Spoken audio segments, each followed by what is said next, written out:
যোগ্যতা থাকলে কাউকে যে শেষ করে ফেলা যায় না, তার প্রমাণ আজকের এই গরুরি বাজার দেবুত্তর ইউনিয়নের জনগণ তা প্রমাণ করে দিয়েছে। আমি বলতে চাই, এটি কুচক্রী মহল যারা আটঘরিয়া উপজেলা বিএনপিকে ধ্বংস করার পায়তারায় লিপ্ত ছিলেন, বিভিন্ন ইউনিয়ন অলরেডি ধ্বংস করে ফেলেছেন। তখন আমরা কয়েকজন নেতা উপলব্ধি করার পরে আমরা একটা 5টি ইউনিয়নের নেতৃবৃন্দ বসে মিটিং করে আমরা সিদ্ধান্ত নিয়েছিলাম, এই আটঘরিয়া উপজেলা বিএনপির সাজানো বাগানকে, যে বাগানটাকে জনাব আমিনুল হক সাজিয়ে গিয়েছেন, যে বাগানটাকে দেবুত্তর ইউনিয়নটাকে মরহুম আমাদের সাবেক ভাইস চেয়ারম্যান দেবুত্তর ইউনিয়ন বিএনপির সাবেক সাধারণ সম্পাদক সুলেমান চাচা সাজিয়ে গিয়েছেন, পয়গম হোসেন পাঁচু চাচা, মরহুম পয়গম হোসেন পাঁচু চাচা সাজিয়ে গিয়েছেন, সেই বিএনপিকে আমরা ধ্বংস হতে দিতে পারি না।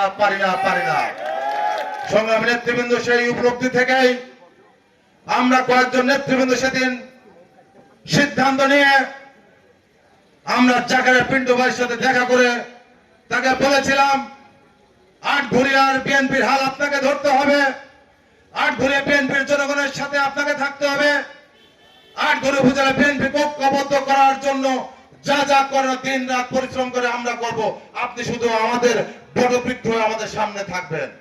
ইনশাআল্লাহ আটঘরিয়ার এই নিপীড়িত নির্যাতিত এই অবহেলিত বিএনপিকে আজকে আমরা এক কাতারে আনতে সক্ষম হয়েছি। আজকে দেবুত্তর ইউনিয়নের প্রেক্ষাপটে আপনারা জানেন, কয়েক ভাগে বিভক্ত করে দেবুত্তর ইউনিয়ন বিএনপিটাকে আজকে যারা প্রকৃত বিএনপি, সেই বিএনপি বাদে হাইব্রিড আওয়ামী লীগ থেকে আসা কিছু মানুষজনকে নিয়ে দেবুত্তর ইউনিয়ন বিএনপিকে সাজানো হচ্ছে। দীর্ঘদিন আমিনুল হক, জনাব মরহুম আমিনুল হক